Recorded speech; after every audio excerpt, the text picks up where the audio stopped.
কারি মাওলানা মোহাম্মদ ফয়সাল কবির মুহিবুল্লাহ হযরতকে কোরআন হাদিস গবেষণা করে মূল্যবান তকরীর পেশ করার জন্য অতি বিনয়ের সাথে অনুরোধ জানাচ্ছি।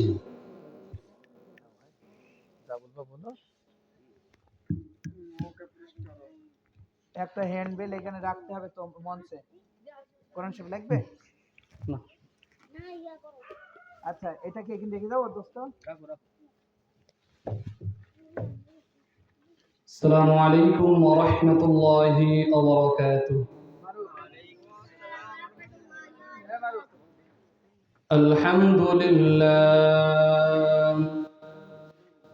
আলহামদুলিল্লাহ নাহমাদুহু ওয়া নাস্তাঈনুহু ওয়া নাস্তাগফিরুহু ওয়া না'উযু বিল্লাহি মিন শুরুরি আনফুসিনা من يهده الله فلا مضل له ومن يضلله فلا هادي له ونشهد أن لا إله إلا الله وحده لا شريك له وأشهد أن محمدًا عبده ورسوله الذي أرسله بالحق بشيرًا ونذيرًا وداعيًا إلى الله بإذنه وسراجًا منيرًا فقد قال الله تعالى أعوذ بالله من الشيطان الرجيم بسم الله الرحمن الرحيم عن المجرمين ما سلككم في سقر قالوا لم نك من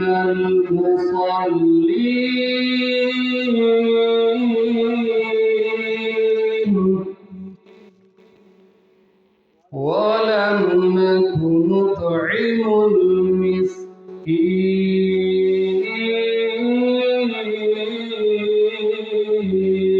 المسكين وكنا نخوض مع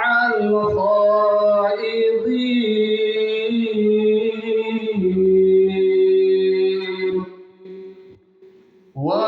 وكنا نكذب بيوم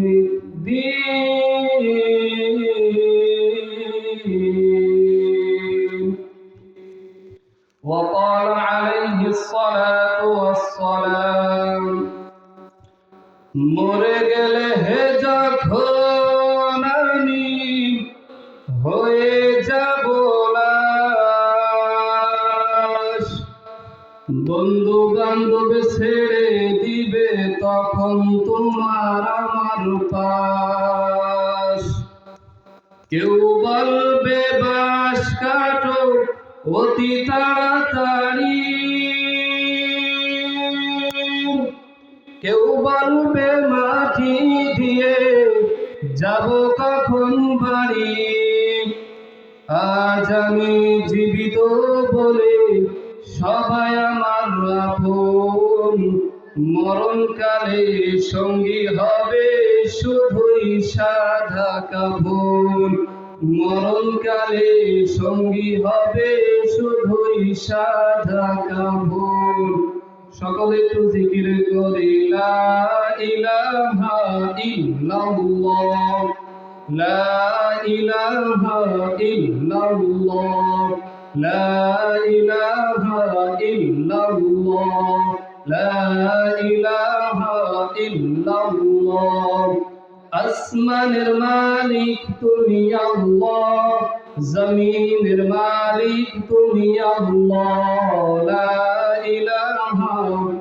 ইল্লাল্লাহ লা ইলাহা ইল্লাল্লাহ নবীজি যখন বয়ান করতেন নবীজি যখন বয়ান করতেন সাহাবীরা জুড়ে মিলে বসে পড়তেন বসতো না যারা মুনাফিক তারা বসতো না যারা মুনাফিক তারা রাস্তায় দাঁড়িয়ে থাকতো তারা লা ইলাহা ইল্লাল্লাহ লা ইলাহা ইল্লাল্লাহ মুহাম্মাদুর রাসূলুল্লাহ সকলে বলি সাল্লাল্লাহু আলাইহি ওয়াসাল্লাম। আলহামদুলিল্লাহ, আল্লাহ পাক রব্বুল আলামিনের দরবারে লাখো কোটি শুকরিয়া আদায় করি যে আল্লাহ পাক রব্বুল আলামিন আমাকে আপনাকে সকলকে সুস্থ রেখে মাহফিলে আসবার বসবার তৌফিক দান করেছেন।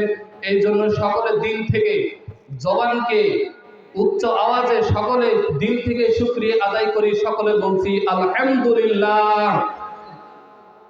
দুরূদ ও সালাম পাঠ করি আকায়ে নামদার বিশ্বনবী মুহাম্মদুর রাসূলুল্লাহ সকলে পড়ছি সাল্লাল্লাহু আলাইহি ওয়াসাল্লাম।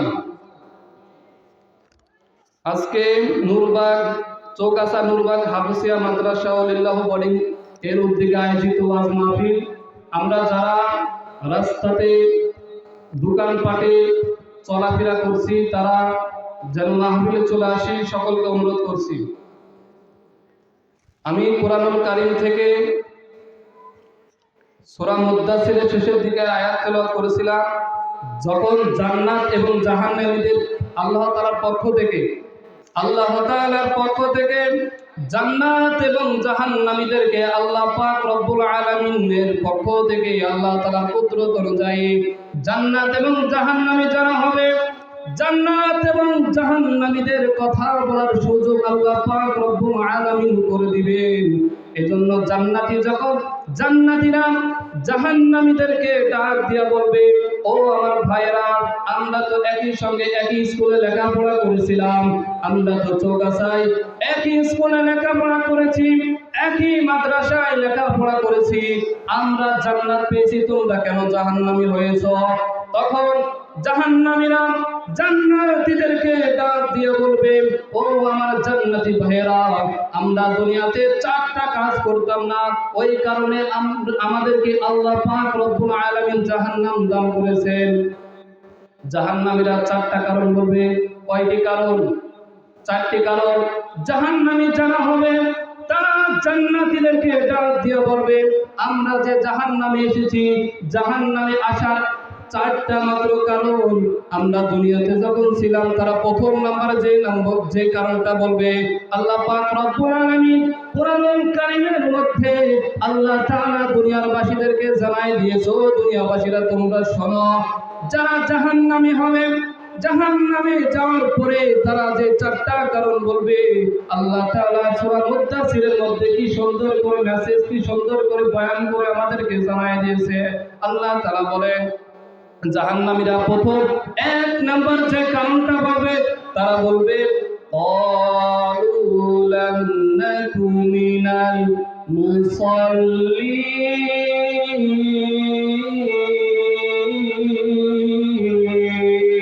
আল্লাহু আকবার বলুন। আল্লাহ পাক রব্বুল আলামিন কোরআনুল কারীমের মধ্যে কি সুন্দর করে মেসেজ দিয়ে আমাদেরকে জানাই দিয়েছে। জাহান্নামীরা যখন 1 নম্বর যে কারণটা বলবে, তারা বলবে আমরা দুনিয়াতে মুসল্লি ছিলাম না। 1 নম্বর যে কারণটা তারা বলবে, আমরা 1 নম্বর কারণ, আমরা দুনিয়াতে যখন ছিলাম, দুনিয়াতে থাকার পর আল্লাহ তাআলা আমাদেরকে পাঠিয়ে দিয়েছেন, কত আলেম ওলামারা ওয়াজ করেছেন, কত আলেম ওলামারা ওয়াজ করে জানাই দিয়েছেন, এই আল্লাহর বান্দারা ও আল্লাহর বান্দিরা জাহান্নামে যখন যাবে, জাহান্নামীরা 1 নম্বর কারণ বলবে, আমরা দুনিয়াতে আমরা নামাজ পড়তাম না, তখন তারা বলবে আমরা দুনিয়াতে যখন ছিলাম ক্বালু লাম নাকু মিনাল মুসাল্লিন, আমরা এক নম্বর যেটা ছিল, আমরা এক নম্বর যে কাজটা আমরা করতাম না, নামাজ পড়তাম না। আলেমরা কত ওয়াজ করেছে, যদি তোমরা নামাজ না পড়ো গো তাহলে তোমরা জাহান্নামে যাবা। এই মাইকের আওয়াজ যতদূর পর্যন্ত যায়, যে সমস্ত ভাই, যে সমস্ত দাদা, যে সমস্ত বৃদ্ধারা যাদের কান পর্যন্ত এই আওয়াজটা যায়, এক নম্বর জাহান্নামীরা যে কারণটা বলবে, এক নম্বর কারণ হলো সে দুনিয়াতে নামাজ আদায় করতো না।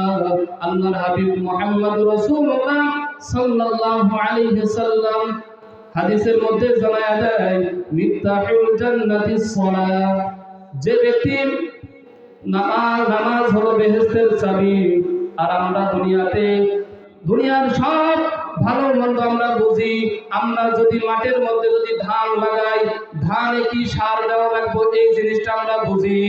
আমরা যদি একজনের কাছে জিজ্ঞাসা করি, সে যদি বলে ভাই তুমি এই সারটা দেওয়ার পরে তোমার ধান ভালো হবে, আমরা তার কথাটা অতটা গুরুত্ব দিই না, আমরা আরেকজনের কাছে যাই। কিন্তু আমরা ওই আখিরাতে আমাদের যে দুনিয়া থেকে বিদায় নিয়ে চলে যাওয়ার পরে যে কিয়ামতের ময়দানে আমাদেরকে আল্লাহ তাআলার কাছে হিসাব দেওয়া লাগবে, নামাজ আদায় করা লাগবে, আমরা এই জিনিসটা বুঝি না। ভ্যান চালককে যদি জিজ্ঞাসা করা হয়, এ ভ্যান চালক তুমি নামাজ আদায় করো না কেন, সে একটা অজুহাত দেবে, আমি যে নামাজ আদায় করি না, আমি ভ্যান চালাই, ভ্যান চালাতে চালাতে আমার জীবিকা নির্বাহ করার জন্য, আমার সংসার চালানোর জন্য আমার সেই সময়টা হয়ে ওঠে না, এই জন্য আমি নামাজ আদায় করতে পারি না। যে ব্যক্তি অটো চালায়, তাকে যদি জিজ্ঞাসা করা হয়, এ ভাই তুমি নামাজ আদায় করো না কেন, তখন সেও তার অজুহাতটা দেখায়া দেয়। চাষি ভাইকে যদি জিজ্ঞাসা করা হয়, এ চাষি ভাই তুমি নামাজ আদায় করো না কেন, চাষি ভাইও ডাক দিয়া বলে আমি সারাদিন চাষবাস করতে করতে আমি যে নামাজ আদায় করবো সেই সময়টা আমার হয় না, আমি বাজারের মধ্যে থাকি। ব্যবসায়ীকে যদি জিজ্ঞাসা করা হয়, ও ব্যবসায়িক ভাই তুমি কেন নামাজ আদায় করো না, তখন ব্যবসায়িক ভাই বলে আমি দোকান চালাতে চালাতে আমি এমন ভাবে দোকান চালাই, আমার কাস্টমার যাওয়ার সময় হয়ে যায়, আমি যখন দোকানটা বন্ধ করে দিব, দোকানটা বন্ধ করার সঙ্গে সঙ্গে আবার কাস্টমার চলে আসে, যার কারণে আমি নামাজ আদায় করতে পারি না। আমরা এই ধারা বুঝতে পারি।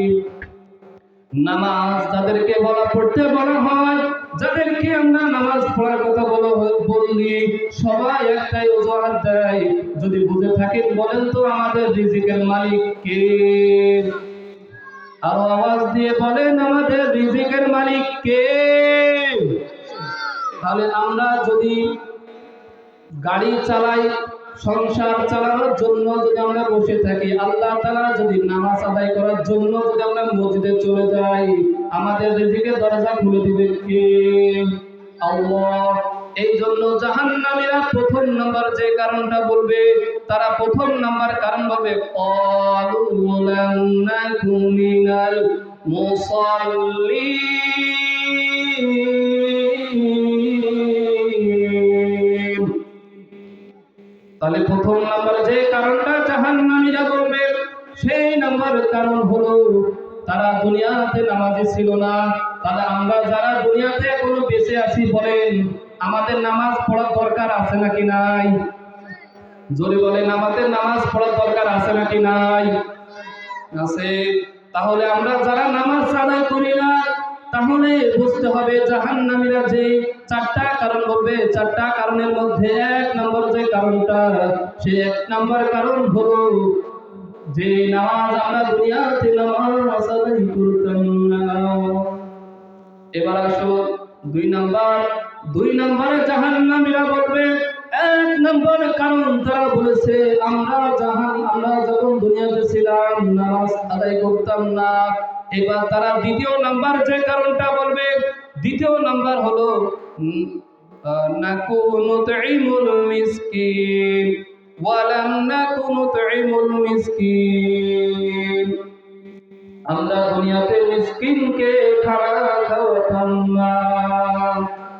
জাহান্নামীরা দ্বিতীয় নাম্বার কারণ বলবে, আমরা দুনিয়াতে চলাফেরা করেছি, আমার বাড়ির পাশে একজন গরিব ছিল, আমার এলাকায়, আমার মহল্লায়, আমার জেলার মধ্যে একজন গরিব লোক ছিল, আমি সেই গরিব লোককে খানা খাওয়াতাম না। তাহলে জাহান্নামীরা দ্বিতীয় নাম্বার যে কারণটা বলবে, সেই দ্বিতীয় নাম্বার কারণ হলো আমরা দুনিয়াতে মিসকিনদের খানা খাওয়াতাম না। এখন আমাদের যাদের সামর্থ্য আছে তাদের মিসকিনদেরকে খাওয়ানো দরকার আছে না নাই? আছে। কিয়ামতের দিন আল্লাহ পাক রব্বুল আলামিন বান্দাকে জিজ্ঞাসা করবে, আমার বান্দা, দুনিয়াতে আমি তোমার কাছে গিয়েছিলাম, দুনিয়াতে যাওয়ার পর, দুনিয়াতে যখন তোমার কাছে আমি গিয়েছিলাম, দুনিয়াতে আমি তোমাকে বললাম, ও বান্দা, আমি ক্ষুধার্ত, আমাকে কিছু খানা দাও। বান্দা তখন ডাক দিয়া বলবে, এ মালিক, তুমি তো রহমান, তুমি তো রহিম, তুমি তো মহাপবিত্র মালিক, তোমাকে আমি কিভাবে খানা খাওয়াতাম রে মালিক? তখন আল্লাহ তাআলা ডাক দিয়া বলবে, ও আমার বান্দা, ওই যে অমুক দিন অমুক সময় তোমার কাছে আমার এক বান্দা গিয়েছিল, সে ক্ষুধার্ত ছিল, তখন সে ডাক দিয়া বলেছিল, এ আল্লাহর বান্দা, আমি ক্ষুধার্ত, আমাকে কিছু খানা দাও। তখন তুমি তোমার খানা খাওয়ানোর সামর্থ্য থাকার মতো সামর্থ্য তোমার ছিল, খানা খাওয়ানোর মতো সামর্থ্য তোমার ছিল, তারপরও তুমি তাকে খানা খাওয়াওনি। কিয়ামতের ময়দানে আল্লাহ পাক রব্বুল আলামিন জিজ্ঞাসা করবে, ও আমার বান্দা, দুনিয়াতে আমি তোমার কাছে গিয়েছিলাম, দুনিয়াতে তোমার কাছে যাওয়ার পর তোমাকে বলেছিলাম, বান্দা, আমাকে পানি দাও, আমি পিপাসার্ত, তুমি আমাকে পানি দাও। বান্দা ডাক দিয়া বলবে, মালিক, দয়ার মালিক, তুমি তো রহমান, তুমি তো রহিম, তোমাকে আমরা কিভাবে পিপাসার্ত মুক্ত করতাম? আল্লাহ পাক রব্বুল আলামিন তখন ডাক দিয়ে বলবে, ও আমার বান্দা, অমুক জায়গায় তুমি ছিলে, আমার এক বান্দা ছিল পিপাসার্ত, তোমার কাছে পানি চাইছিল, কিন্তু তুমি তাকে পানি দাও নাই। তখন আল্লাহ পাক রব্বুল আলামিন এইভাবে করে বান্দার কাছে আরজি করবে। মুসলমান ভাইরা ও পাতারালে মারা, এই মাইকের আওয়াজ যতদূর পর্যন্ত যায়, আমার আল্লাহ পাক রব্বুল আলামিন বলেন, আল্লাহ তাআলা যারা মুশরিক, যারা বেঈমান, তাদের দোষ ত্রুটি গুণ উল্লেখ করতে গিয়ে আল্লাহ তাআলা বলেন, যারা মুশরিক, যারা কাফের, তারা মিসকিনদেরকে খানা খাওয়ায় না। তাহলে মিসকিনকে যারা খানা খাওয়ায় না, এটা হলো মুশরিকদের কাজ। আমরা হলাম মুসলমান, মুসলমানের ঘরে জন্ম নিয়েছি, এই জন্য আমাদের উচিত হবে যে সমস্ত মানুষ পিপাসার্ত থাকবে, অভাব অন্তরে থাকবে, আমাদের যাদের যে সমস্ত আমাদের যে সমস্ত সামর্থ্য অনুযায়ী আপনি তাদেরকে হেল্প করব। তাহলে জাহান্নামীরা দ্বিতীয় নাম্বার যে কারণটা বলবে, দ্বিতীয় নাম্বার কারণ হলো আমরা দুনিয়াতে মিসকিনদেরকে খানা খাওয়াতাম না। এবার তৃতীয় নাম্বার কারণ বলবে, وَكُنَّا نَخُوضُ مَعَ الْخَائِضِينَ।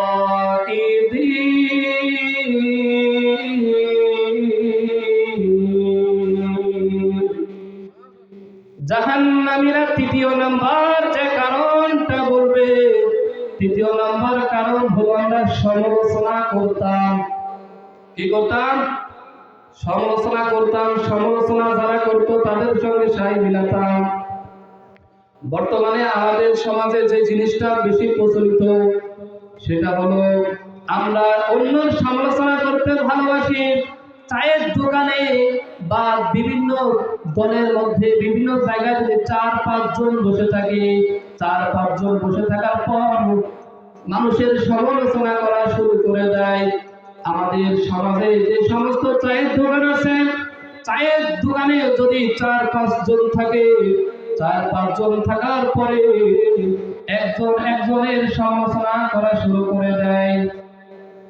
এটা হলো আমাদের দেশের খাসলত। মুসলমান ভাইরা রে আমার, তাহলে জাহান্নামীরা তৃতীয় নাম্বার যে কারণটা বলবে, তৃতীয় নাম্বার কারণ হলো সমালোচনা করা এবং সমালোচনা যারা করে তাদের সঙ্গে সাই মিলানো। তাহলে বলে আসুন, কিছুদিন আগে আপনারা অবগত আছেন, কিছুদিন আগে আবুল সরকার নামে একজন কোরআনকে নিয়ে অপমাননা করেছিল। যে তৃতীয় নাম্বার যে কারণটা সমালোচনা করা, আল্লাহর কোরআনকে নিয়েও এখন বর্তমানে সমালোচনা শুরু হয়ে গিয়েছে। কথা বল ঠিক কিনা?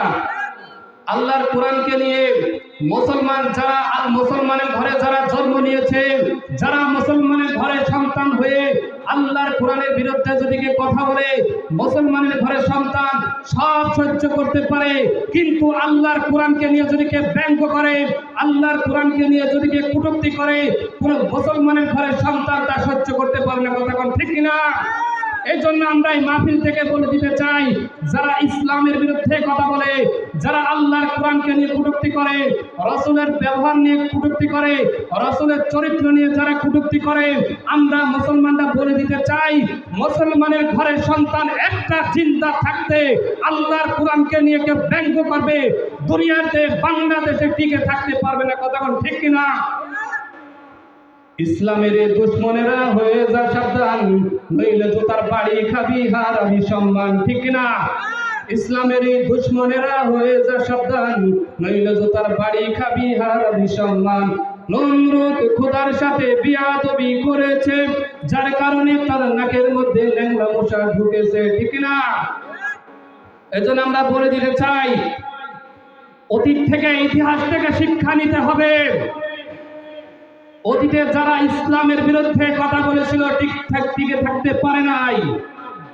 অতীতে যারা ইসলামের বিরুদ্ধে কথা বলেছিল অনেক বড় ক্ষমতাশীল হয়েছিল, তার মধ্যে অনেক ক্ষমতা ছিল, কিন্তু আল্লাহ পাক রব্বুল আলামিন যত বড় ক্ষমতাশীল হোক না কেন, আল্লাহ পাক রব্বুল আলামিন ছোট ছোট জিনিস দিয়ে, ছোট ছোট মাখলুক দিয়ে আল্লাহ তাআলা তাদেরকে দুনিয়া থেকে বিদায় করে। কথা কোন ঠিক কিনা? এই যে আবুল সরকার কয়েকদিন আগে ইসলামের বিরুদ্ধে কথা বলেছিল, আল্লাহর কোরআনকে নিয়ে ব্যঙ্গ করেছিল। সে বলেছিল সূরা নাসের মধ্যে আউযু বিরাব্বিন নাস, আল্লাহ নাসের কথা বলেছে। আবুল সরকার বলেছিল আল্লাহ তাআলার এখানে এক কথা, ওই জায়গায় এক কথা।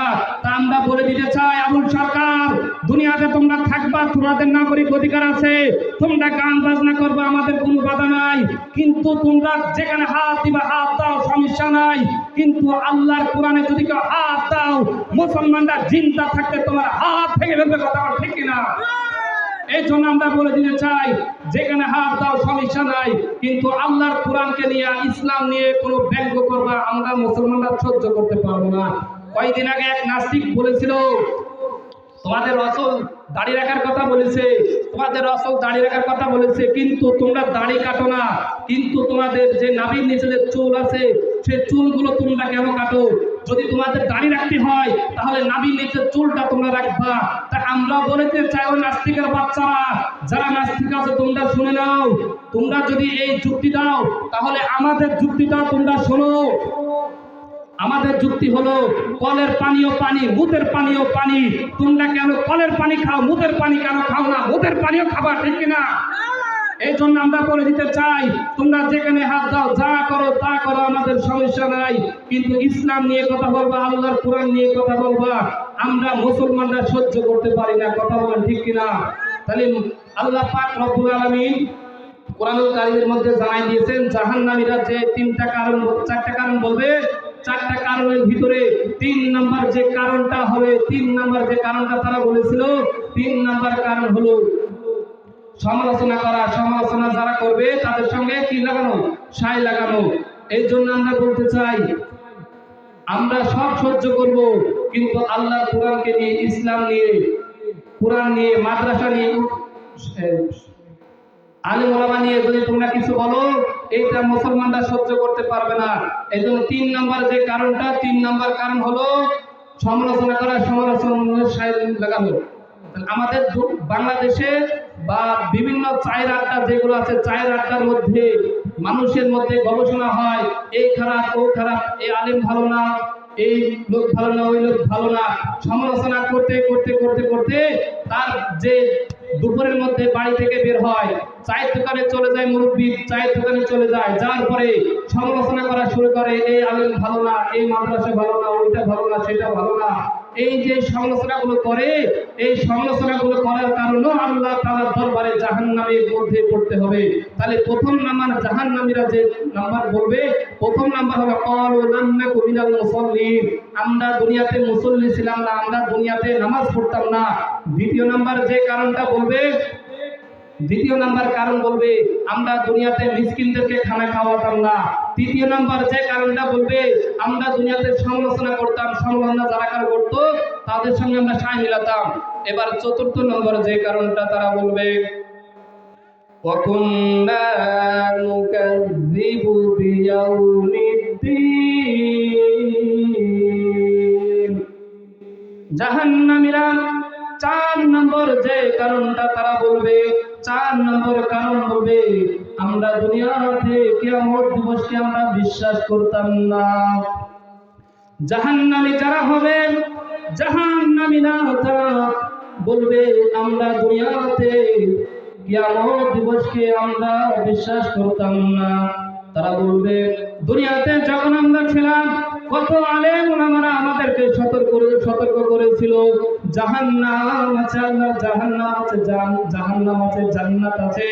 যদি তোমরা ভালো কাজ করতে পারো, যদি তোমরা আল্লাহ তাআলার ইবাদত বন্দেগী যদি ভালোভাবে করতে পারো, যদি তোমরা আল্লাহ তাআলার হুকুম বিধানকে যদি তোমরা মেনে চলতে পারো, তাহলে আল্লাহ পাক রব্বুল আলামিন তোমাদের জন্য জান্নাত রেখে দিয়েছেন।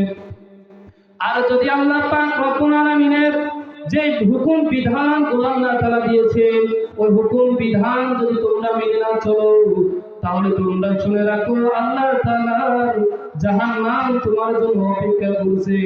মুসলমান ভাইরা রে, আমার বন্ধুগণ আমার, আমরা যারা আল্লাহ তাআলার গোলাম বলে পরিচয় দিই, আল্লাহ তাআলার বান্দা বলে পরিচয় দিই, আমরা যখন মারা যাব, মারা যাওয়ার পরে আমরা যখন দুনিয়া থেকে বিদায় নিয়ে চলে যাব, চলে যাওয়ার পরে আমাকে আপনাকে, আপনার আমার আত্মীয় স্বজনরা, আপনার আমার আত্মীয় স্বজনরা ঘর থেকে বাহির করে আমাকে আপনাকে ঘর থেকে উঠানের মধ্যে নামায় দিবে। মহল্লার মধ্যে, এলাকার মধ্যে প্রচার হয়ে যাবে, চৌগাছার অমুক লোক মারা গেছে, একটি শোক সংবাদ, মাইকের মধ্যে একটি শোক সংবাদ বলে আওয়াজ দিয়ে দিবে, বলবে চৌগাছার অমুক মিয়া মারা গিয়েছে। ও মুসলমান ভাইরা, ও মা বোনেরা, সকলে একটু দিলের কানটা লাগাইয়া দিন। ও বেনামাজিরা, তারা যেন আল্লাহর হুকুম মানরা, একটু কান, দিলের কানটা লাগাইয়া দিন। আমি আপনি যখন মারা যাব, আমাকে আপনাকে ঘর থেকে বের করে বারান্দার মধ্যে রেখে দিবে, উঠানের মধ্যে রেখে দিবে, তারপরে গোসল দিতে হবে, আমাকে আপনাকে গোসল দেওয়া লাগবে। এলাকার মধ্যে যে গোসল করাতে পারে তাকে ডাক দিয়ে আনা হবে, আনার পরে আমাকে আপনাকে গোসল দেওয়া হবে। পাশ থেকে আপনার সন্তান আব্বা আম্মু বলে কান্না শুরু করে দিবে। সন্তান ডাক দিয়ে বলবে, আব্বা ওঠো, মা ওঠো। সন্তান ডাক দিয়ে মা বলে চিৎকার দিয়ে ডাক দিয়ে বলবে, ওঠো। ভাই ডাক দিয়ে বলবে, ভাই ওঠো। কিন্তু আমি আপনি তো চোখ দুটা বন্ধ হয়ে গেছে। ও মুসলমান ভাইরা, দিলের কানটা লাগায় দেন, আপনার আমার এই দুনিয়া থেকে বিদায় নিয়ে চলে যেতে হবে। সঙ্গে সঙ্গে পাড়া পড়শিরা কান্না শুরু করে দিবে, আত্মীয় স্বজনরা চলে যাবে। আপনি তো সব রকম গাড়িতে উঠেছি, বিমানে উঠেছি, মোটর সাইকেলে উঠেছি, বাসে উঠেছি, প্লেনে উঠেছি, একটা বাহন আমার আপনার জন্য এখনো বাকি আছে গো। সে বাহনটা হলো মসজিদের খাটিয়া নিয়ে আমার আপনার জন্য অপেক্ষা করতেছে। প্রাণের ভাইয়েরা, আমার মুসলমান ভাইয়েরা, আমাকে আপনাকে গোসল করানো হবে। গোসল করানোর পর যদি আমি আপনি যদি ছেলে হয়ে থাকি, আমার আপনার রাতে কি সুন্দর পোশাক আছে, গায়ের মধ্যে পোশাকটা খুলে ফেলা হবে। গায়ের মধ্যে কি সুন্দর পোশাক আছে, পোশাকটা খুলে ফেলা হবে। হাতের মধ্যে কি সুন্দর ঘড়ি, দামি ঘড়িটা খুলে ফেলা হবে। ও মুসলমান বাবাজিরা, যদি মহিলা হয়, মেয়ে মানুষ যদি হয়, চোখের মধ্যে নাকের মধ্যে কি সুন্দর নাকের তার আছে, কানের মধ্যে কানের তার আছে, হাতের মধ্যে চুড়ি আছে, চুড়িগুলো খুলে ফেলা হবে। আস্তে আস্তে সব খুলে আপনাকে আমাকে গোসল দেওয়া হবে। গোসল দেওয়ার পর যে বাড়িটা করার জন্য আমরা হালাল হারাম মানি নাই, যে সন্তানকে আমরা লালন পালন করার জন্য হালাল হারাম মানি নাই, ওই সন্তান বলবে যে প্রাণের বিবির জন্য হালাল হারাম মানি নাই, ওই বিবিও বলবে তাড়াতাড়ি আমার স্বামীকে গোসল দিয়ে দেন। সন্তান বলবে আমার আব্বাকে গোসল দিয়ে দেন। গোসল দেওয়ার পর আমাকে আপনাকে গোসল করানো হবে। গোসল করানোর পর চারজন মানুষ খাটিয়ালে করে আমাকে আপনাকে কবরস্থানের মধ্যে নিয়ে যাবে। আমি আপনি তো মরা, কিন্তু আপনি আমি কেমন জেনে ডাক দিয়ে বলো আমার ভাই, ও আমার সন্তান, ও আমার বাবা, কোথায় আমাকে নিয়ে যাও, আমাকে লাগাইয়া দাও। কেমন যেন আমার কেমন যেন হইতেছে। তোমরা খাটিয়ালি করে কোথায় আমাকে নিয়ে যাও, আমাকে খাটিয়ালি থেকে নামাইয়া দাও। এভাবে করে মুর্দা ব্যক্তি ডাক দেওয়া শুরু করে দিবে, কিন্তু কেউ শুনবে না, তার আহাজারি কেউ শুনবে না। তারপরে তাকে নিতে নিতে গোরস্থানের মধ্যে নিয়ে যাবে। যখন তাকে কবরস্থানে রাখা হবে, যখন তাকে কবরের মধ্যে রাখা হবে, ও আমার পর্দার মারা, ও আমার বাজানেরা, ও আমার যুবক ভাইরা, যখন আপনাকে আমাকে রাখা হবে, রাখার পরে আমাকে আপনাকে রাখার পরে কেমন যে আমি আপনি ডাক দিয়ে বলবো, ও আমার ভাইরা, আমাকে কেন এই কবরের মধ্যে রেখে যাইতেছ, আমার তো ভয় করতেছে, আমাকে নিয়ে যাও। যখন এভাবে ডাকা শুরু করে দিবে, মুর্দা ব্যক্তির ডাক কেউ শুনবো না। মুর্দা ব্যক্তি এভাবে করে ডাকা শুরু করে দিবে। তখন যখন আমাকে আপনাকে রেখে দিবে, রাখার পর আমাকে আপনাকে মাটি দিয়ে কবর দিয়ে তারা চলে যাবে। 30 থেকে 40 কদম যখন তারা চলে যাবে, তখন আল্লাহ তাআলার পক্ষ থেকে দুজন ফেরেশতা হাজির হয়ে যাবে। হাজির হওয়ার পরে আমাকে আপনাকে প্রশ্ন করা হবে। 3টা প্রশ্ন করা হবে। প্রথম যে প্রশ্নটা করা হবে, মান রব্বুকা, তোমার রব কে? বলেন তো আমাদের রব কে? আরো আওয়াজ করে বলেন আমাদের রব কে? ওই রবের ইবাদত করা দরকার আছে না নাই? তাহলে প্রথম নাম্বার যে প্রশ্ন করা হবে, মান রব্বুকা, তোমার রব কে? তখন যদি নেককার হও, যদি আল্লাহ তাআলার হুকুমগুলো পালন করো, তখন আমি তখন প্রথম প্রশ্নের উত্তর দিয়ে দেব, রব্বি আল্লাহ, আমার রব আল্লাহ। আর যদি আমি আপনি যদি দুনিয়াতে নামাজ না পড়ি গো, দুনিয়াতে যদি আল্লাহর হুকুম না মানি, দুই পাশের কবরের মাটি এমন ধরে চাপ দেবে, আমি আপনি সহ্য করতে পারবো না। দুনিয়াতে আলেম ওলামারা এই সমস্ত বয়ানগুলো করে যাইতেছে। জাহান্নামীরা 4টা কারণ বলবে। 4টে কারণের মধ্যে 4র্থ নাম্বার যে কারণ বলবে যে আমরা বিচার দিবসকে আমরা অস্বীকার করতাম। তাহলে জাহান্নামীরা জান্নাতীদেরকে ডাক দিয়ে 4টা কারণ বলবে। 4টা কারণের মধ্যে প্রথম নাম্বার যে কারণ বলবে, আমরা 1 নম্বর যে কারণ, আমরা দুনিয়াতে নামাজ পড়তাম না। দ্বিতীয় নাম্বার বলবে, আমরা দুনিয়াতে মিসকিনদেরকে খানা খাওয়াতাম না। তৃতীয় নাম্বার যে কারণ বলবে, তৃতীয় নাম্বার কারণ হলো আমরা সমালোচনা করতাম, সমালোচনা যারা করতো তাদের সঙ্গে সাই মিলাতাম। 4 নম্বর যে কারণটা বলবে, 4 নম্বর কারণ হলো আমরা বিচার দিবসকে অস্বীকার করতাম। প্রাণের ভাইয়েরা, মুসলমানেরা, এই 4টা কারণ আমাদের মধ্যে, যাদের মধ্যে আমরা যারা নামাজ পড়ি না, কথা বলুন তো নামাজ পড়ার দরকার আছে নাকি নাই? আমরা যারা নামাজ আদায় করি না, নামাজ পড়া লাগবে। নামাজ যদি না পড়েন, ওই কিয়ামতের ময়দানে জান্নাতে যাওয়া যাবে না। মুসলমান ভাইরা রে আমার, আল্লাহ পাক রব্বুল আলামিন বলেন, অবিল ওয়ালিদাইনি ইহসানা। ও দুনিয়ার মানুষেরা রে, যাদের মা দুনিয়াতে বেঁচে আছে, পিতা মাতা বেঁচে আছে, পিতা মাতার সঙ্গে ভালো আচরণ করো।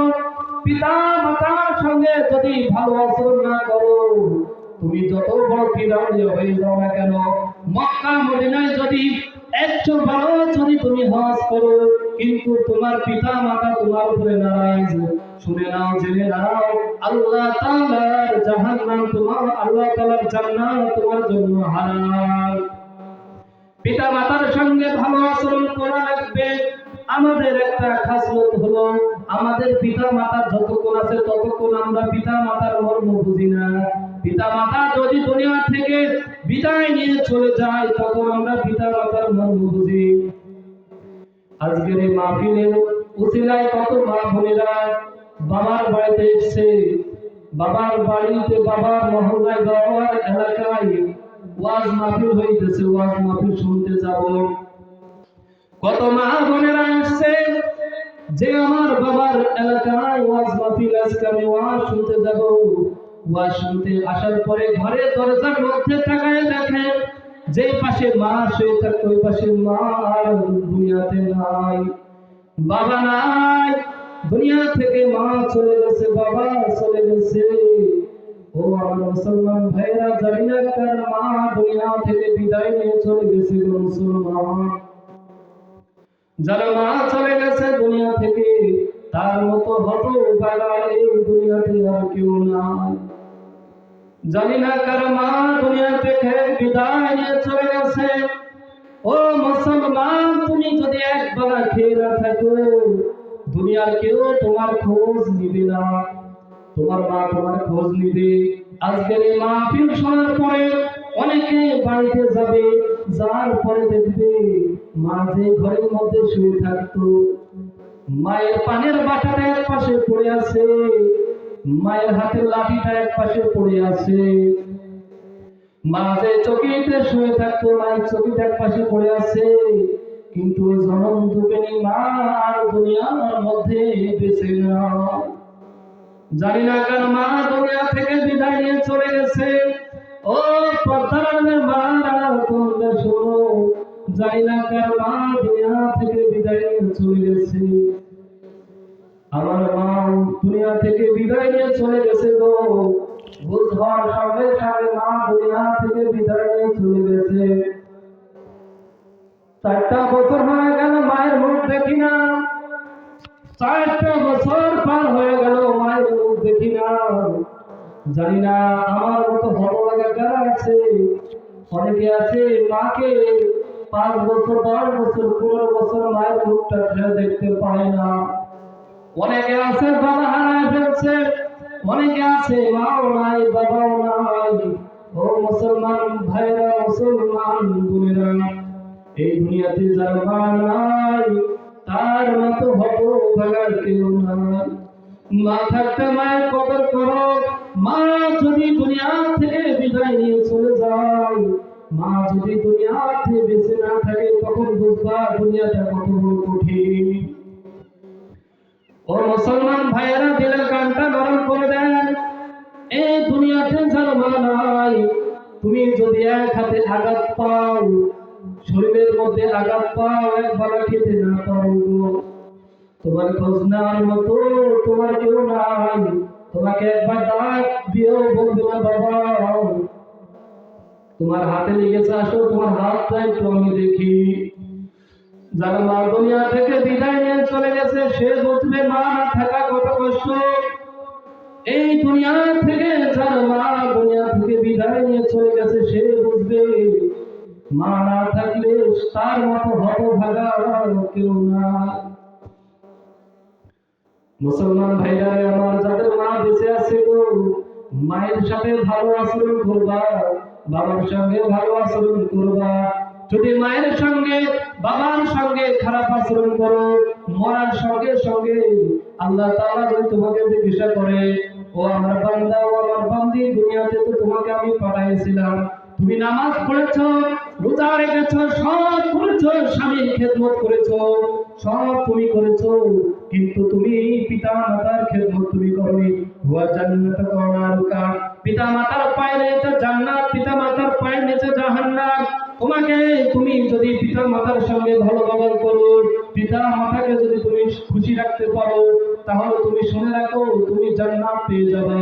আর পিতা মাতার সঙ্গে যদি তুমি খারাপ আচরণ করো, তুমি যত বড় ইবাদতকারী হও না কেন, যত বড় ফিরাউন হও না কেন, যতবার তুমি হজ করো না কেন, যতবার তুমি ফিরাউনকে খাও না কেন, আল্লাহ তাআলার জান্নাত তোমার কপালে জুটবে না। মুসলমান ভাইরা রে আমার, কথায় কথায় একটা ঘটনা মনে পড়ে যায়। আল্লাহর এক প্রিয় বান্দা, আল্লাহর এক বান্দা মারা গেল। মারা যাওয়ার পর একটা সন্তান তার ছিল। মরে যাওয়ার পর তার স্ত্রী বয়স অল্প, সন্তানের বয়স অল্প, দুনিয়া থেকে বিদায় নিয়ে চলে গেল তার বাবা। বিদায় নিয়ে চলে যাওয়ার পরে সন্তানের মুখের দিকে চেয়ে, সন্তানের ভালো দিকে চেয়ে মা আর দ্বিতীয় কোনো বিবাহ করেনি, মা দ্বিতীয় বিয়ে করেনি। আমি যদি বিয়ে করি আমার সন্তানকে সবাই লাথি মারবে, আমার সন্তান কোথাও জায়গা পাবে না। তখন সন্তানকে ভালো রাখার জন্য, সন্তানকে খুশি রাখার জন্য মা আর দ্বিতীয় বিবাহ করে নাই, মা আর দ্বিতীয় বিবাহ করার জন্য রাজিও হয় না। সন্তান যখন আস্তে আস্তে বড় হওয়া শুরু হয়ে গেল, 8 থেকে 10 বছর হয়ে গেল, হঠাৎ করে সন্তানের চোখ থেকে পুঁজ পড়া শুরু হয়ে গেল। ডাক্তারের কাছে মা নিয়ে গেল। ডাক্তারের কাছে যাওয়ার পর ডাক্তারের কাছে যে বলে, ও ডাক্তার, দেখেন আমার সন্তানের চোখে দিয়ে পুঁজ পড়ে, দেখেন আমার সন্তানের কি অবস্থা। সন্তানের চোখের দিকে চেয়ে ডাক্তার বলে, তোমার সন্তান আর কিছুদিন যাওয়ার পর তোমার সন্তানের চোখ দুটো নষ্ট হয়ে যাবে।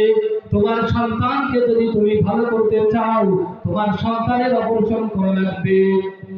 মা তখন ভাবলো, আমি আর দুনিয়াতে কয়টা দিন বাঁচবো, আমার 2টা চোখ আমি সন্তানকে দিয়ে দিব। ডাক্তারকে বলে, ডাক্তার, আমার 2টা চোখ আমার সন্তানকে আমি দিয়ে দিলাম, আমার সন্তানের ওই নষ্ট 2টা চোখ আমাকে দিয়ে দেন। অপারেশন হয়ে গেল। হওয়ার পরে সন্তানের চোখ দুটো ভালো হয়ে গেল। আস্তে আস্তে সন্তানের বিবাহের বয়স হয়ে গেল। মা সন্তানকে কষ্ট করে লেখাপড়া শিখাইছে, শিক্ষিত করেছে। শিক্ষিত করার পর সন্তান প্রেম করে বিয়ে করে। বিয়ে করার পর সন্তানের ঘরে একটা সুন্দরী রূপসী একটা মেয়ে আসে। আসার পরে সন্তান কিছুদিন যেতে না যেতে সন্তান যখন কাজে চলে যায়, কাজে যাওয়ার পরে বাড়িতে যখন আসে, সন্তানের বউ তখন বলে, ও আমার স্বামী, আপনার মা আমার সঙ্গে খারাপ ব্যবহার করেছে, আপনার মা আমাকে ধরে মারধর করেছে, আপনার মা আমার সঙ্গে খারাপ আচরণ করেছে, আমি আপনার ঘরে থাকবো না। যদি আপনার ঘরে আপনার মা থাকে তাহলে আমি আপনার ঘরে থাকবো না। সন্তান এরকম যাইতে যাইতে যাইতে 2 দিন 5 দিন এরকম শুনতে শুনতে সন্তানের মাথাটা গরম হয়ে যায়। হঠাৎ করে একদিন সন্তান রাগান্বিত হইয়া মাকে মার দেওয়া শুরু করে দিল। মাকে বিরাই ধরে মারে। বইয়ের কথা শুনে মাকে ধরে মারে। মারতে মারতে মা অনেক সময় অজ্ঞান হয়ে পড়ে যায়। একদিন রাতে সন্তান যখন অফিস থেকে আসলো, আসার পরে অনেক দেরি হয়ে যায়। হওয়ার পরে দেখে তার স্ত্রী এখনো ঘুমায় না। স্ত্রী ঘুমায় না, স্ত্রীকে ডাক দিয়ে বলো, স্ত্রী তুমি কেন ঘুমাও নাই? তার একটা সন্তান হয়েছিল, সন্তানের বয়স 1 থেকে 2 বছর হবে। বলে, ও আমার প্রাণের স্বামী, আমি যদি ঘুমাই আমার সন্তান কষ্ট পাবে, এই জন্য আমি ঘুমাই না, আমি জেগে আছি। সন্তান সঙ্গে সঙ্গে কান্না করে দিল, সঙ্গে সঙ্গে মায়ের দরজার সামনে দাঁড়ায় মাকে ডাকে, মা দরজা খুলো মা। মা বলে, বাবা আমি তোর বাড়ি ছেড়ে চলে যাব, আমাকে আর মারিস না, আমি চলে যাব। মা ভেবেছে আমাকে হয়তোবা মারবে, ওই জন্য মা ডাক দিয়া বলে, ও সন্তান, আমাকে মারিস না, আমি চলে যাব, আমি তোর বাড়িতে আর থাকবো না। তখন বলে মা আমি আর মারবো না, আমার অনেক বড় ভুল হয়ে গেছে, মা তুমি দরজা খুলো, আমি আর তোমাকে মারবো না। সন্তানের কথা শুনে মা দরজা খুললো। দরজা খোলার পর সন্তান সঙ্গে সঙ্গে মায়ের পা দুটো ধরে কান্না করে বলে, মা আমাকে মাফ করে দাও মা, আমি আর তোমাকে মারধর করবো না মা। বিবির কথা শুনে, বইয়ের কথা শুনে, তোমাকে অনেক অত্যাচার আমি করেছি মা, আর তোমাকে মারধর করবো না, তুমি আমাকে মাফ করে দাও। আমি এই ঘটনা দ্বারা বোঝাতে চাইতেছি, ও যুবক ভাইরা, ও পর্দার আড়ালে যে সমস্ত মা আছো, যে সমস্ত যুবক ভাইয়ের স্ত্রীরা আছো, পিতার বউরা আছো গো মা বোনদেরকে বলো, মা আপনারা আপনাদের শাশুড়ির সঙ্গে খারাপ ব্যবহার করবেন না। আপনাদের কারণে সন্তানরা রাগান্বিত হয়ে সংসারকে ঠিক রাখার জন্য নিজের মায়ের সঙ্গে খারাপ আচরণ করে।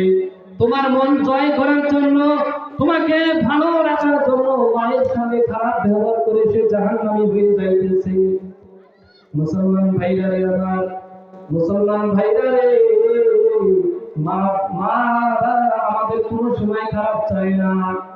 মায়ের জীবনটা আমাদের জন্য বিসর্জন দিয়ে দেয়, মায়ের চোখটা পর্যন্ত আমাদের জন্য দিয়ে দেয়, যেন আমরা সন্তানরা ভালো থাকতে পারি। আমরা যারা মায়ের সাথে খারাপ ব্যবহার করি, আমরা থাকি কি সুন্দর ঘরের মধ্যে থাকি, আমরা কি সুন্দর ঘরের মধ্যে এসি আমাদের ঘরের মধ্যে আছে, কি সুন্দর দোতলার মধ্যে আমরা আমাদের ঘরটা আমরা সাজায় থাকি। আর মাকে বাবাকে, বৃদ্ধ বাবাকে আমরা কি করি, ওই যে গোয়াল ঘর আছে, গরু ঘর আছে, ছাগল ঘর আছে, ওই ঘরের মধ্যে আমরা রেখে দিই। কথা ঠিক কিনা? এই জন্য আমি বলতে চাই, যারা মায়ের সঙ্গে খারাপ ব্যবহার করো, তুমি যদি 5 ওয়াক্ত নামাজি হও, নামাজ পড়তে পড়তে যদি তোমার কপালটা কালো হয়ে যায়, তারপরেও তুমি আল্লাহর জান্নাত পাবে না যদি তুমি মায়ের সঙ্গে বাবার সঙ্গে খারাপ ব্যবহার করো। মা বাবার যদি বদদুয়া যদি তোমার হয়ে যায়, আল্লাহর জান্নাত তো পাওয়ার দূরের কথা, আল্লাহর জান্নাতের সুগ্রাম পাওয়া না। এক লোক ভিক্ষা করে, এক বাজারের মধ্যে ভিক্ষা করতে যায়। সে প্রতিদিন যখন ভিক্ষা করে, ভিক্ষা করতে করতে ওই দোকানদার একদিন লক্ষ্য করলো, এই লোকটা যে অন্ধ, এই অন্ধ লোকটা যে আমার দোকানে ভিক্ষা করার জন্য আসে, আমি তাকে জিজ্ঞাসা করতে চাই, সে কি জন্ম থেকে অন্ধ নাকি কোনো অ্যাক্সিডেন্টের কারণে তার চোখটা অন্ধ হয়ে গেল? তখন যুবক ডাক দিয়া বলে, ও ভাই তুমি এদিকে আসো, তোমার সাথে কিছু কথা বলতে চাই, যদি তোমার কিছু অনুমতি পাই। তখন সে বলে, বলো ভাই, কোনো অসুবিধা নাই। দোকানদার ডাক দিয়া বলো, ভাই তুমি যে অন্ধ, কি কারণে তুমি অন্ধ হয়েছো একটু বলো। বলে, ও ভাই আমি অন্ধ হয়েছি। এই কথা যখন সে বলে, চোখ দিয়ে পানি টপ টপ করে পড়া শুরু করে দিল। সে কান্না করে আর বলে, ও ভাই দোকানদার ভাই, আমি তো অন্ধ ছিলাম না, আমার মা আর আমার বিবি সব সময় তারা গন্ডগোল করত। আমি যখন কাজ করে বাড়িতে আসতাম, বাড়িতে আসার পরে শুনলাম তারা বলতো মায়ের কাছে গেলে মা বলে বউ তার সঙ্গে ঝগড়া করেছে, বউয়ের কাছে যখন যাই বউ বলে মা আমার সঙ্গে ঝগড়া করেছে, এটার একটা ফয়সালা চাই। আমি আমার মাকে ডাক দিয়ে বলেছি, মা গো, তুমি যদি আমার বউয়ের সাথে খারাপ আচরণ করো, তাহলে তোমার আমি চোখ দুটা উঠাইয়া ফেলবো। যখন এই কথাগুলো বলে, তখন সন্তান এই কথা বলে যখন চলে যায়, মা দুই চোখ দিয়ে কান্না করে আল্লাহর কাছে বলে, আল্লাহ, আল্লাহর মালিক, যে সন্তানকে আমি কত কষ্ট করে মানুষ করলাম, নিজে না খাইয়া সন্তানকে মানুষ করলাম, নিজে ভালো মন্দ না বুঝা সন্তানকে আমি মানুষ করলাম, আর সে সন্তান নিজের স্ত্রীর জন্য আবার দুটো চোখ উঠানোর জন্য বলতেছে, রে মালিক। তখন সে বলে, কিছুদিন যাইতে না যাইতে আমি দেখতেছি আমার চক্ষু থেকে আমার দুটা চোখ আস্তে আস্তে কম দেখা শুরু হয়ে গেল। হঠাৎ করে একদিন দেখি আমার দুইটা চোখ একেবারে অন্ধ হয়ে গেল, আমি দুই চোখ দিয়ে আর দেখতে পাই না। মুসলমান ভাইরা রে আমার, কথাগুলো দিল না বুঝবার চেষ্টা করবেন। মায়ের সাথে খারাপ আচরণ করার জন্য শুধু সে বলেছিল, মা তুমি যদি আমার বউয়ের সঙ্গে যদি খারাপ আচরণ করো, তোমার দুইটা চোখ আমি উঠাইয়া ফেলবো। আল্লাহর কি কুদরত, চোখ উঠাতে পারে নাই, তো উঠানোর আগে আল্লাহ তাআলা তার দুইটা চোখকে অন্ধ করে দিল। মুসলমান ভাইরা রে আমার, মায়ের সঙ্গে খারাপ আচরণ করিল না, বাবার সঙ্গে খারাপ আচরণ করিল না।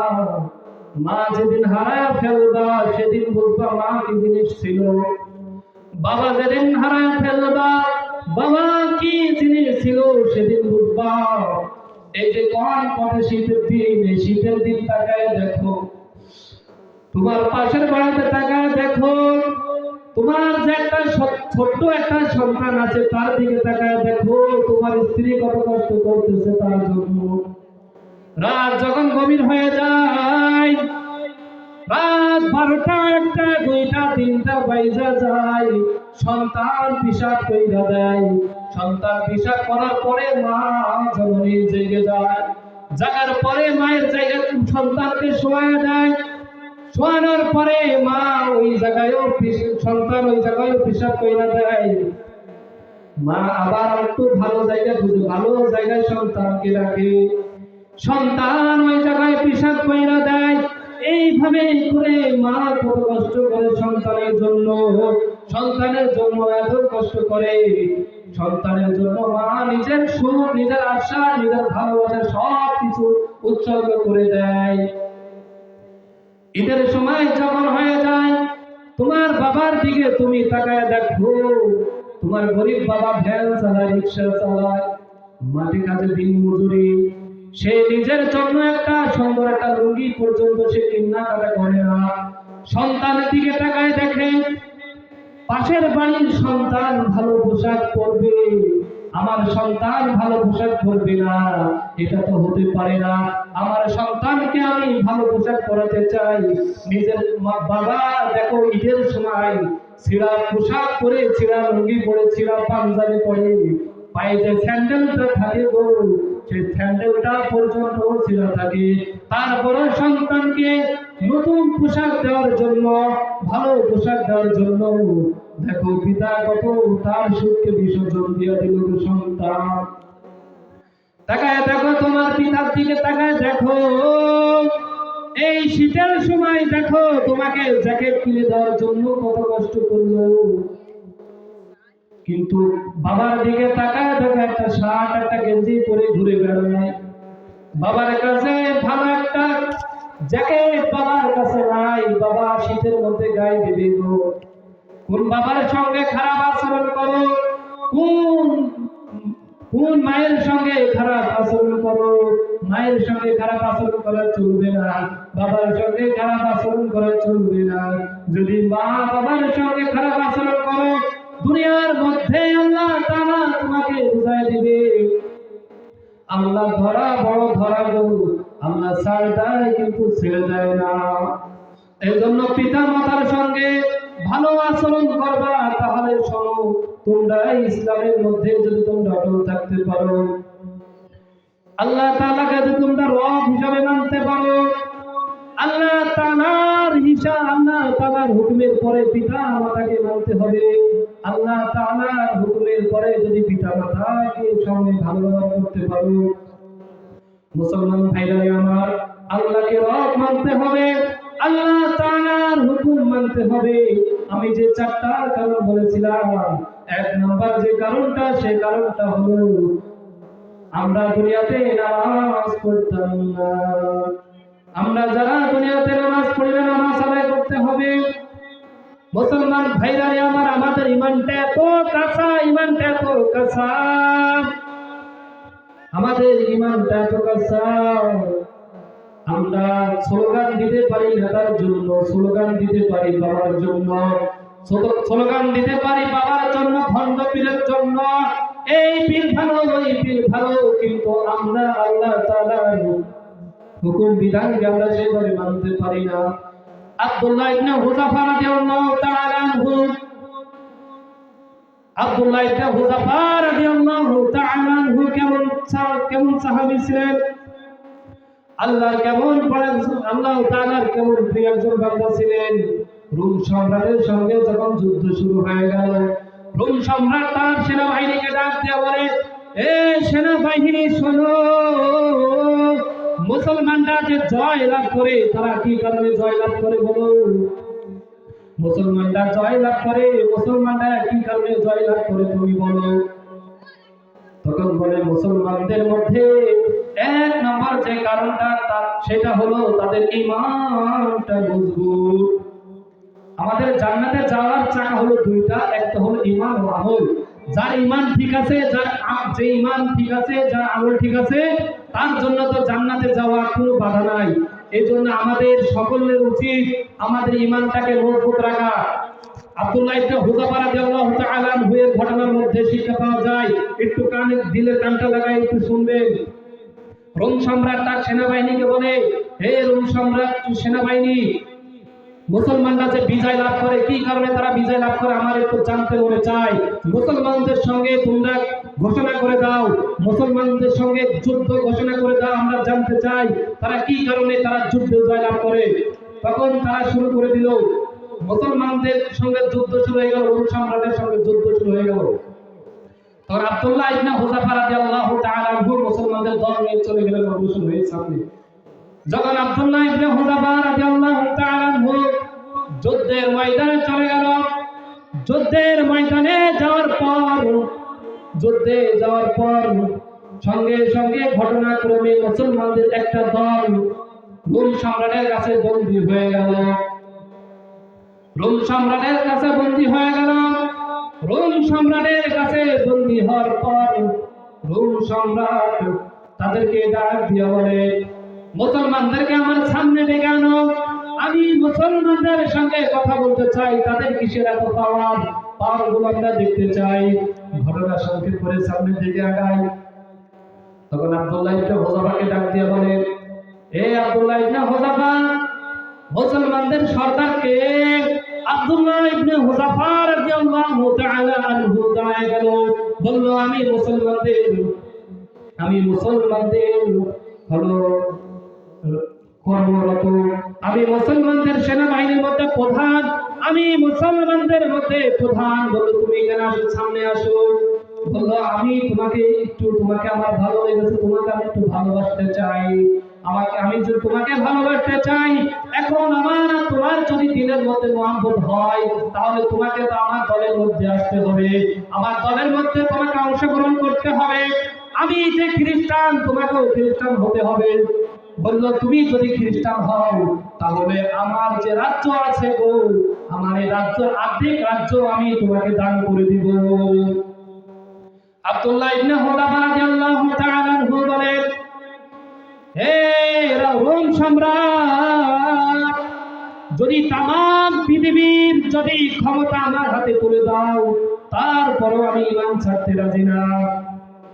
যখন এই কথা সে বলে দেয়, তারপরে বলে শুধু তাই নয়, আমি আমার একটা সুন্দরী একটা মেয়ে আছে, মেয়েকে তোমার সঙ্গে আমি বিবাহ দিতে চাই। যদি তুমি রাজি থাকো, আমার সুন্দরী মেয়েকে তোমার সাথে বিবাহ দিতে চাই। যদি তুমি রাজি থাকো, বলো না না, সুন্দরী নারী, সুন্দরী বাড়ি, যদি তুমি আমাকে টাকা পয়সা বাড়ি গাড়ি সব কিছু যদি আমার নামে লিখে দাও, তারপরেও আমি ইমান ছাড়তে রাজি না। মুসলমানরা সব দিতে রাজি, কিন্তু ইমান বিক্রি করতে রাজি না, ঠিক কিনা বলেন? মুসলমানরা মুসলমানদের জীবন দিতে রাজি, মুসলমানরা তার স্ত্রীকে বিধবা করতে রাজি, মুসলমানরা তার এলাকা থেকে সে দেশান্তরিত হতে রাজি আছে, তারপরে কোন মুসলমান ইমান ছাড়তে রাজি না। কথা বলেন ঠিক কিনা? আমরা বলে দিতে চাই, আমাদেরকে ক্ষমতার পাহাড় দেখাইয়া, আমাদেরকে সমাজের পাহাড় দেখাইয়া, আমাদেরকে নারীর পাহাড় দেখাইয়া, নারীর লোভ দেখাইয়া, টাকার পাহাড় দেখাইয়া আমাদের কণ্ঠকে স্তব্ধ করা যাবে না। বলেন ঠিক কিনা? আমরা বলতে চাই, আমাদেরকে আগুনে পোড়াইয়া মারার ভয় দেখাইয়া, পানিতে চুবাইয়া মারার ভয় দেখাইয়া আমাদের কণ্ঠকে স্তব্ধ করা যাবে না। কারণ আমরা তো এক মালিককে ভয় করি, আমরা আল্লাহ তাআলাকে ভয় করি, দুনিয়ার কোন নাস্তিক বেঈমানকে আমরা ভয় করি না। বলেন ঠিক কিনা? আমরা জীবন দিতে রাজি, তারপর আমরা কোনো বাতিলের কাছে আমরা মাথা নত করতে রাজি না। নাস্তিকতা নিপাত যাক, দিন ইসলাম জিন্দাবাদ, কোটি প্রাণে একই আওয়াজ। নাস্তিকতা নিপাত যাক, দিন ইসলাম জিন্দাবাদ, কোটি প্রাণে একই আওয়াজ। ক্ষুধাদ্রোহী ছাল পাবে না, এই বাংলায় ঠাই হবে না, মুসলমানরা জেগেছে আজ। ঠিক না?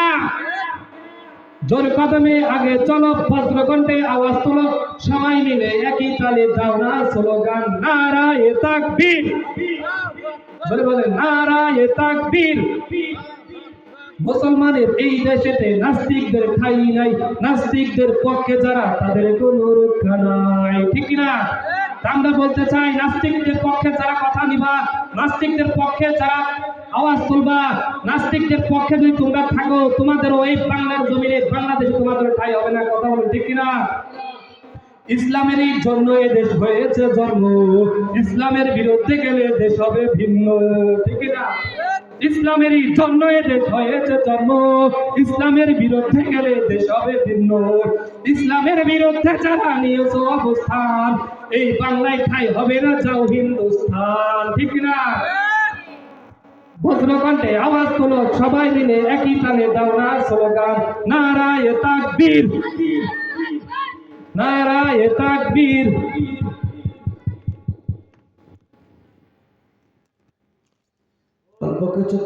আমাদের এই দেশের জন্য আমরা জীবন দিতে চাই।